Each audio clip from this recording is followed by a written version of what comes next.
Here we are then again on ESPN Cricket for T20 timeout. We've got three T20Is in 5 days in this India New Zealand series. We ended up getting a close game. It was the perfect result for India, far from the ideal performance. So, what can they look forward to in the second T20 as the series is on the line for New Zealand? We'll find out with Robin Uthappa and Daniel Vettori, both of whom are up and ready for this one. And you could almost see the toss result eventually just give away an expression by both captains because Tim Southee just went there and Rohit Sharma gave him a bit of a fist bump, laughed and said, "We're going to bowl first." Theme of the season, Robbie, is if you win the toss, you bowl, and if you bowl, you invariably win.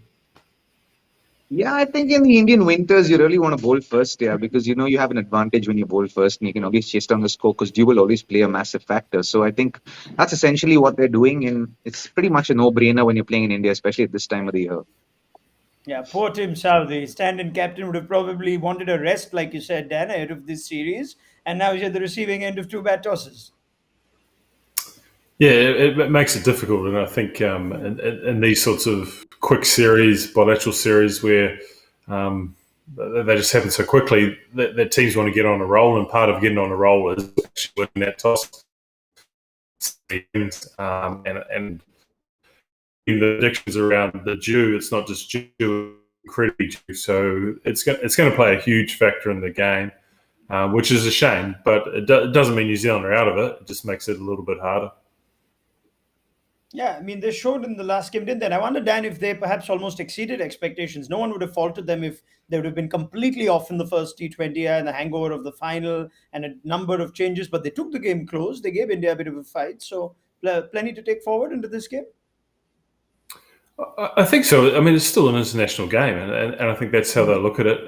Tim Southee, albeit us joking about him wanting to be rested, he's still captain of the team. He's still a very prideful man around his own performance and also the record of himself as a captain. So he'll be inspired by that, and he'll push pretty hard within his team. And I think he'll really rely on those senior guys.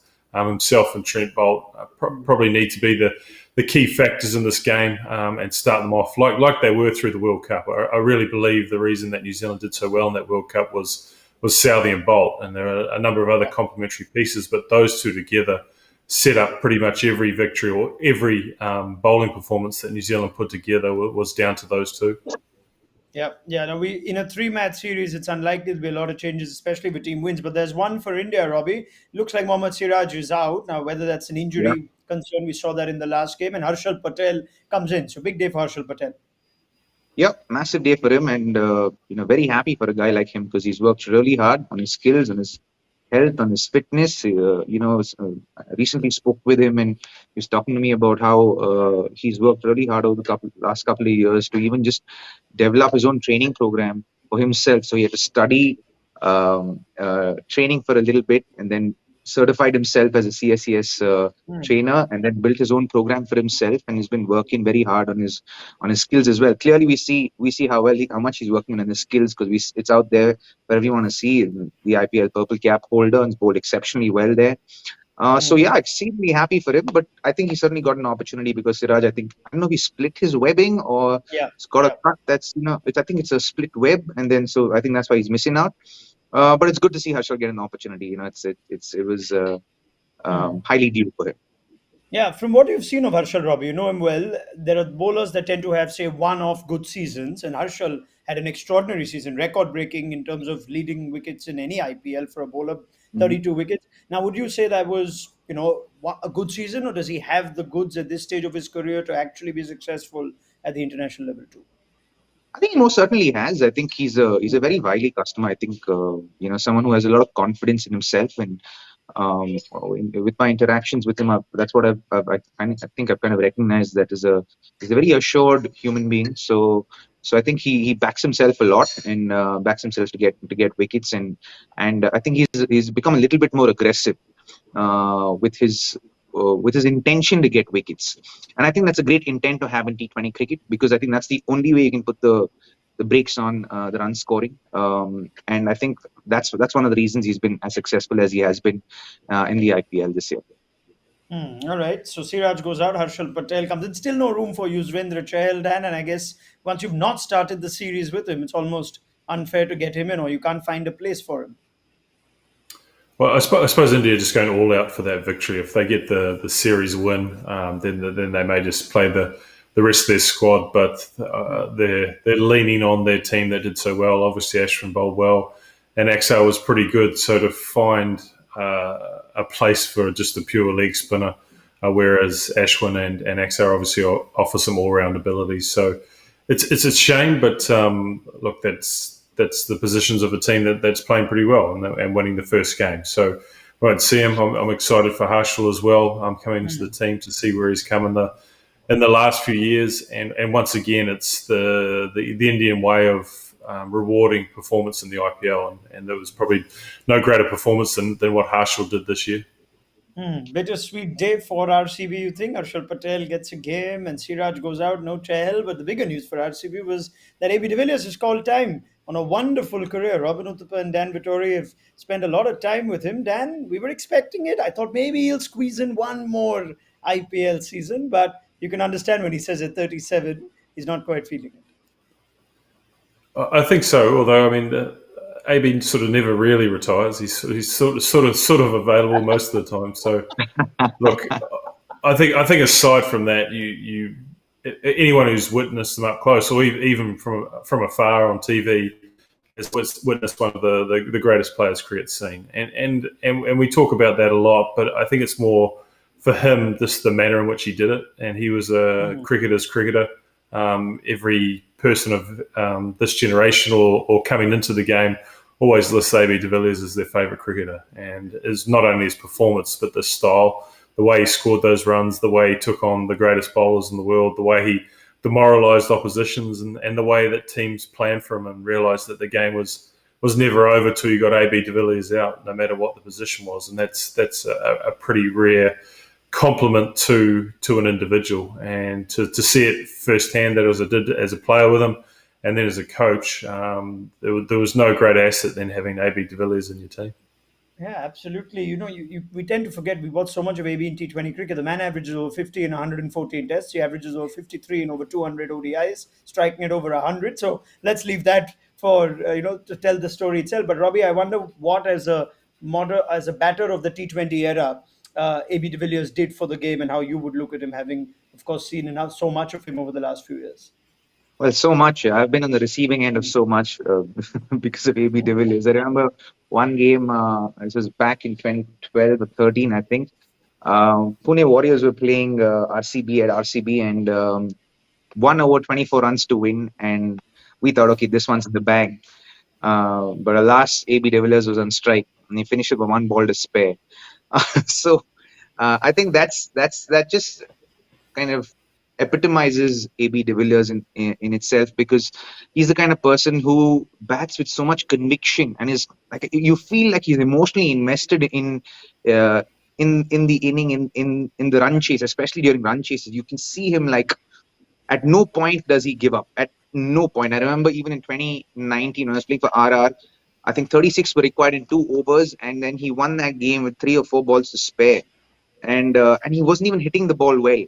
And one of the things I always take away from watching him bat is that how involved and emotionally involved he is in it, and how much he believes in being able to pull it off. Even when it all seems like lost, for him it's not lost at all. He's still in the hunt. And for me, that's one of the things I'll always hold dear to my heart as far as AB de Villiers is concerned, is his conviction to believe. Very few people have that. I think possibly MS and ABD and Virat are one of these guys who, stand out there, and they stand apart from the crowd. Yeah, absolutely. You could almost, if you want to sort of pick one between the three, you could see how highly the likes of Kohli and Dhoni speak of de Villiers too. So there will never be another like him, will there? It's just one of a kind, the hero that he was. I wonder, Dan, just as we end this chat on AB, whether if this was another year, normal year, no big auction, no retention decisions to make, whether you'd have been squeezed into one more IPL or more tempted to play one more IPL. Yeah, he possibly could have considered it. I think, like we've discussed in the past, that he used the amount he batted in international cricket as almost his ability to get ready for the IPL. So he'd spend a summer in South Africa facing 1,500 balls, 2,000 balls in international competition, and that would prepare him for the IPL. So when he got to the IPL, he didn't train that hard because he knew his game so well. And I wonder what that's been taken away from him from the last couple of years. Well, he's retired from the international game. So I think it's just getting harder and harder to get up for that, to get up for the level of competition. Albeit that we saw it still in this tournament, probably not as frequently as we'd seen in the past. So I think he just realised that it was getting harder and harder, and that he wanted to go out on a sort of a high. So, look, I think 37 after the amount of cricket he's played, 13, 14 years of IPL, being arguably the greatest player to play in the IPL, I think it's an appropriate time for him to say goodbye and enjoy the success that he's had. Yeah, I mean, so many memories. Brilliant, wasn't it? A.B. de Villiers, and leaves behind a serious legacy. And of course, who's to rule out that we won't see more of him? If not with bat, then in some dugout or the other going forward. We wish him well in retirement. We move our attention back to the game, though. And New Zealand make 3 changes of their own. 3 members of that World Cup or that T20 World Cup final side are returning. Adam Milne is back. Looks like Lockie Ferguson will sit this one out, Dan. And there's also a return for both Ish Sodhi and Jimmy Neesham at the like-for-like replacement, you think, for Rachin Ravindra and Todd Astle. What do you make of those changes? Well, I think first of all, probably Ferguson was going to need to do it for him to get through 3 games. So him and Milne were going to split them no matter what, and then potentially Bolt will rest the last one. So they'll find a way to give all of their fast bowlers at least 2 out of the 3 games. Neesham will be a welcome addition coming back from illness because of that power at the back end that probably New Zealand missed out on a little bit in that first game. I am slightly surprised to see Sodhi come back in. I thought they would have given Astle probably a clear run in this 3-match series just because of how well he's bowled domestically and the chances. And when he has got those chances, he has actually bowled pretty well for New Zealand. First game, I think it was 3 overs 34. So that's a little bit of surprise, but it just shows you that this game is important to New Zealand. They're going to put everything into it and try to win it, and they've named potentially their strongest 11.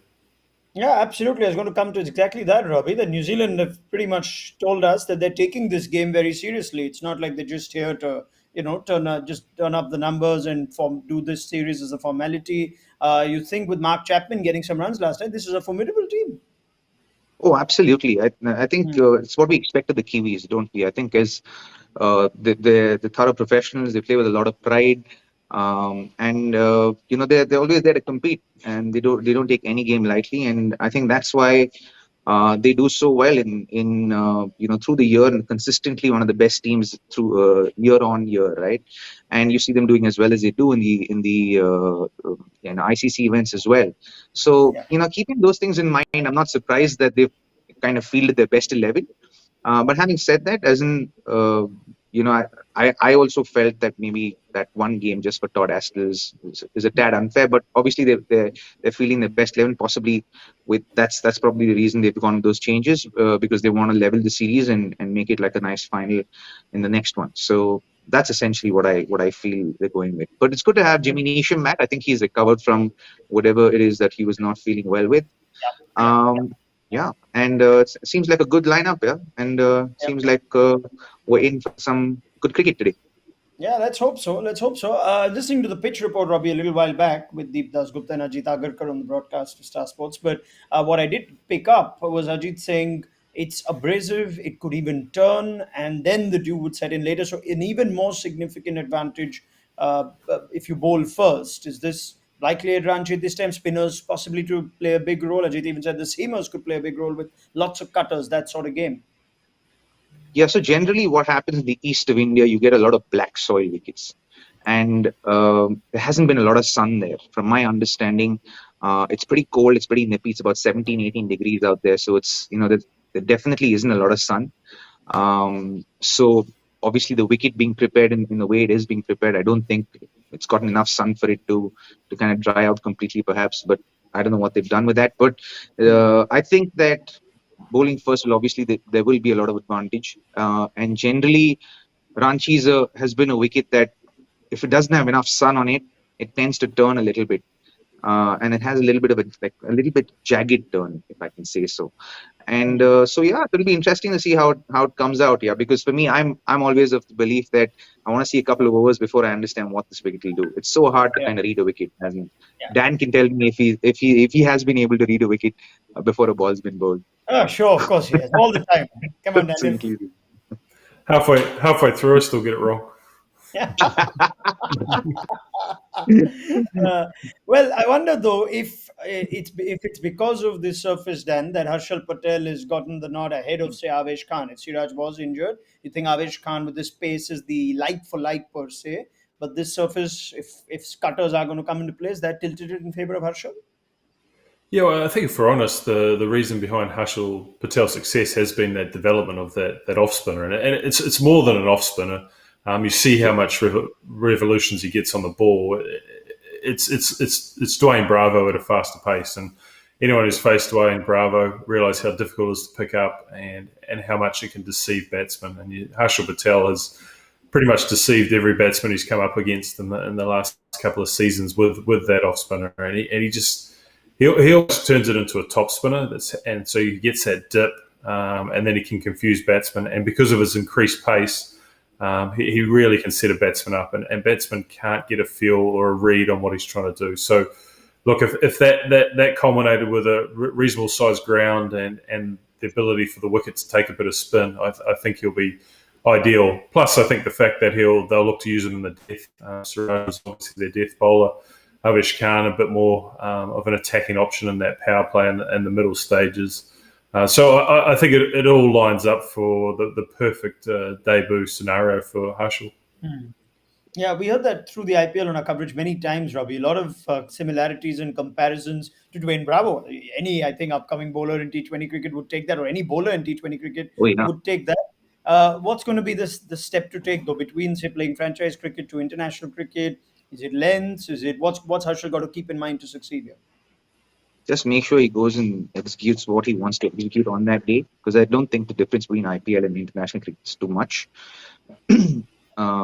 Sometimes I do feel like the pressure in IPL is possibly a little bit more than international cricket. In certain games, though, not every game. In certain games, though, but I think he just want to go out there and execute his skills to the best of his ability. I think, like Dan said, one of his biggest strengths is the fact that it's not just an off spinner; he's got the top spinner as well, and he gets them to dip. And that's the most difficult thing, I think, as a batsman, because sometimes you spot it, but you don't anticipate the dip. So for bowlers like him and Dwayne Bravo, you really want to be able to be ready for the dip and anticipate the dip that's going to happen when that slower ball comes, so that they can get under it. Because otherwise they won't get under it, and then that's how they end up getting bowled or getting beaten by the pace of. That's about the delivery. So for guys like what we generally do is we anticipate that slower ball come in every ball, because he's not very quick. So that even if he does bowl a quick ball, we trust our. All right, I'll just get Robbie Uthappa back in a moment, but I've still got Dan Vettori with me. The other thing is, Dan, none of these New Zealand batters, at least from 1 to about 6, would have faced him before with Kane Williamson's absence. None of these guys played the IPL. The element of surprise always handy. I think so, particularly that ball. It takes a little bit to get used to. New Zealand obviously has left-handers in Chapman and Neesham and Satner in that top 7, albeit Neesham and Satner may have seen a little bit of him. I just think he's at that level where he's bowling so well that you want to release him in international cricket just to see how he can do, and I think he'll continue on that form from the IPL. So, like I said before, it's an ideal starting scenario for him, and I think with his skills and the confidence that he has, and I think Robbie touched on that earlier, that Harshal Patel is at his most confident at the moment, and that's a great place to be on your international debut. Yeah. Robbie, you can complete your point now. Got you back. Anything to add? Sorry about that. So I was just saying that, and how we generally approach batting to guys like Dwayne Bravo is that we set ourselves up for the slower ball, and then trust our skills enough that if he bowls quick, that our skills are good enough to take care of that, and trust our instincts are good enough to take care of that, and that helps us kind of be better prepared when that delivery is actually bowled. But with Harshal, what I've seen or noticed is that he's working on variations as time has gone by. He's trying to add more to his repertoire as time goes by, and which I think is a great thing for him. I think it takes a lot of confidence to actually add more things as a bowler, because that involves a lot of skill, a lot of time, and a lot of effort. So he's I think someone who's constantly trying to improve himself as a bowler himself, and I think we've seen that, right? And really happy that he's like I said earlier, he's getting an opportunity to play and display his skills at the international level. I wonder if the experience of playing on these slightly tacky wickets in the World Cup in the UAE, Dan, has made New Zealand identify or realize better how to bat first in these on these sorts of surfaces. They lost Mitchell early last game. They went at about 6 and over in the first 10, and those middle overs were when they really took off. You're expecting more of the same? I wonder if they stumbled onto that just because of the fact of Guptill's performance, and he's not struggle's not the right word, but he got himself through a difficult early stage, and then once he got to assess the bowlers, particularly at the back end, then he was able to be incredibly dominant, and through boundary hitting, through six hitting. So I think the format, like it is for any T20 game, is can we get our top 3 or 4 through to that back end of the game? And I think New Zealand will look at that again. I don't expect them to sit back in the power play. I think the New Zealand team genuinely wants to go hard, like most teams. And Mitchell may be the instigator of that. He may be the one that goes hard, and they let Guptill just get through those stages. So, look, I think New Zealand will assess conditions, and that's what they've done so well for so many years. And I think that's down to Kane Williamson. And I think he likes to play the game on its merits, and he doesn't have he doesn't have an attacking mindset, or he doesn't have a defensive mindset. He just has the right mindset for the situation, and I think that sort of pervades its way through the rest of the team. So they'll assess as quickly as they can and see how far they can take that. I had a quick question for Dan, yes, please, if I could. please. Sure. Ronak, sorry. So Dan, I just want to understand from a Kiwi perspective, between Glenn Phillips and Tim Seifert at number 3, and who would Kiwis ideally look to? Because Tim Seifert is generally an opening batsman, but is batting at number 4 at the moment. But having seen that he's an opening batsman who's been successful at that position, wouldn't it ideally mean that him batting at number 3 would be more useful for the side? Firstly, I know Ronak likes any break from doing any work, so that's nice of you, Robbie, just to do that for him. I'll head out for a bit. Yeah. Look, I think it is. I think it's more to do with Phillips. They want Phillips to stay in that 4 or 5 position.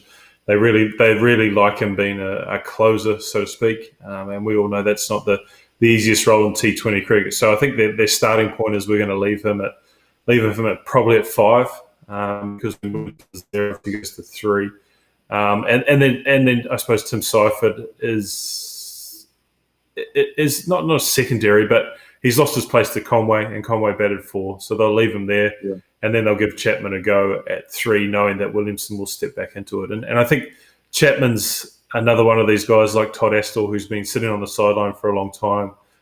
He's done pretty well domestically back home, and they want to reward him for those performances. But in saying all of that, I do think Tim Seifert is good enough to bat in that top 3. He's done well in the past for New Zealand, and he's also probably a product of Daryl Mitchell doing so well. So there's a lot of things that are sort of going against Timmy being able to bat in his probably more accustomed positions. But it looks like New Zealand's still planning for that future, knowing that these are the roles for certain players. We'll stick to them. And the guys that are coming in to replace the likes of Kane or a Conway who's injured are going to stay in their roles and not put anyone else out of position. Oh, nice. So it's still a problem of a plenty in that sense for the Kiwis. Sorry, say that again, Robbie. Yeah, I said so. It's still a problem of a plenty for the Kiwis. It's a nice problem to have. Yeah. And I think it's the same for India, isn't it? They have. We were trying to, how do you fit Chahal in? How do you fit Havish Khan in? How do you give all these guys a go? Ishan Kishan, guys who deserve a go because of their performance, their recent performances. But the reason that New Zealand made the finals is they're pretty loyal and pretty consistent. Well, more than anything, they're consistent, and that's been the the calling card of a New Zealand team for 6, 7, 8 years now is that we will back players. It is very difficult to be dropped or deselected, so you will give you a lot of chances, and that's built and bred a lot of confidence within the team. Yeah. Nice. While we're on Phillips, interestingly though, and I wonder if this series is going to be a slightly bigger one for him, whether there are impressions being made about him, such a successful start to 2021 in the 100 and other T20 formats. But since the UAE, barring a couple of 30s against Namibia and Scotland, he's not looked the dangerous six-hitting machine, the gun player that he is. And I wonder if some IPL sides are making some judgments on him now. Is this a big couple of series? That's what IPL sides do. They make judgments. So I think that's definitely happening at the moment. And I feel a little bit sorry for him. I think in those games that you mentioned before, and even back to the CPL where I was lucky enough to work with him, he got a lot of early opportunities in terms of he was batting 4 or 5, but he was in back end of a power play or early afterwards. So he actually got a chance to set his innings and go. And if you look through that World Cup, is either, I suppose, just to quickly finish off the back end of an innings. There weren't a lot of opportunities for him to build an innings. And I think that's where he's at his best, where he gets that 5, 6 balls to get going, and then his 6-hitting ability does take over. So I wouldn't discount him on the back of a couple of performances. I think he's an exceptional player, and I think he's an exceptional all-round cricketer as well. His fielding and his bowling is slowly improving. And he's just one of those players that you'd like to have in your team because of how much he brings to the table and how much he cares about winning. So he is one of those guys who all of a sudden could have 100 off 60 balls in a game, and you think, why do we ever discount him in this format? Yeah, it's a little bit of luck as well, right? Of all the overs he could have chosen to walk in, he picked Ashwin's best possible over to walk in the last game and got a good one in a couple of balls. Now, I know I'm not going to ask Robbie for a first inning score, but I will ask him if we will see 6 bowlers bowl today and whether he'd like to see that. Robbie. I have a feeling we will see 6 bowlers bowl today. That's just my feeling. Like I said, in the last game, I was skeptical about what the score would be, but I have a feeling that 6 bowlers will be bowled today. Otherwise, it defeats the purpose of playing an all-rounder there and not using him, right? Not testing his abilities as well. Yeah, fair enough. Let's see if we see Venkatesh Iyer bowl for the first time. We'll pick up the chat at halftime with Robbie Uthappa and Dan Vettori. Thank you very much, gentlemen. Join us then on ESPN Cricket for T20 Timeout series on the line. So expect New Zealand, who fielded a much stronger side today, to really go for it in spite of losing the toss.